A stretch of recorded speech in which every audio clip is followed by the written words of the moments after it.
personal tragedy which is behind all. I just had COVID. It was like a normal common cold, literally. I had those rapid antigen tests, came up positive. Weeks before was negative. So I had COVID. Normal fucking cold and flu. Normal cold, normal flu. That's what it felt like.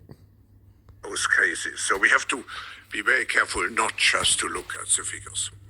Now, when we look at COVID, I think we should distinguish between three phases.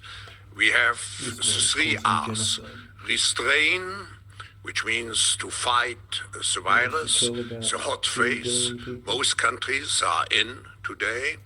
Then we have recover, to go back to a kind of new normal.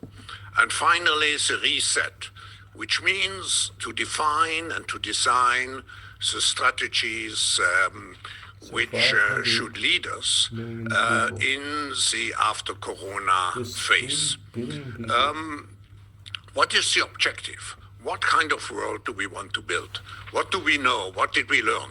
I think the world which we want to create with the Great Reset has to be much more resilient. It has to be because security, people will demand more security, physical security, health security. It will have to be more inclusive. We had already a big gap before the crisis started. This gap will be tremendously increased. So if we want to avoid some kind of social revolutions, and we have seen the signs of anger on the streets already the last weeks.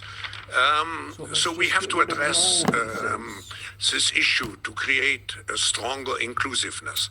And finally, more sustainable, because we know now that the next crisis is already waiting for us around the corner, and it is the climate crisis.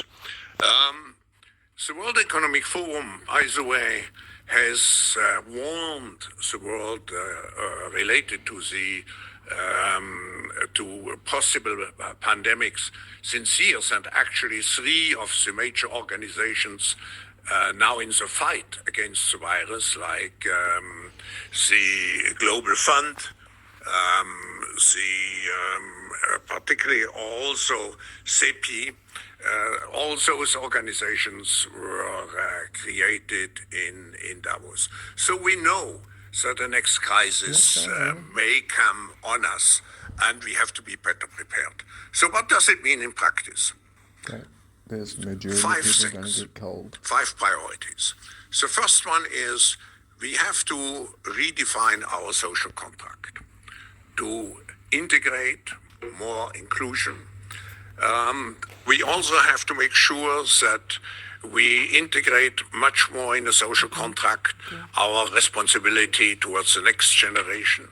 We cannot just think of the debt, leave all the solutions and to be paid for by the next generation.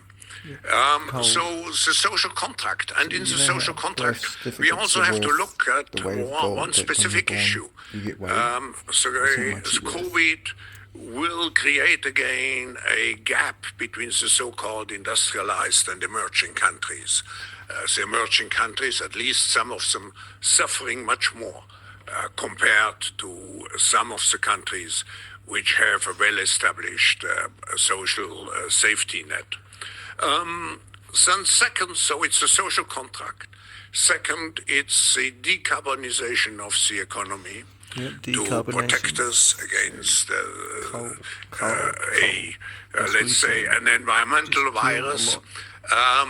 And here we will publish tomorrow, by the way, a report which shows clearly that there is no contradiction between taking care of nature and particularly creating the need to create jobs and to invigorate the economy. Just to give you one figure which which has been calculated, if you take an investment of $300 billion dollars or euros, it could create in the nature-based economy something around 400 million additional jobs.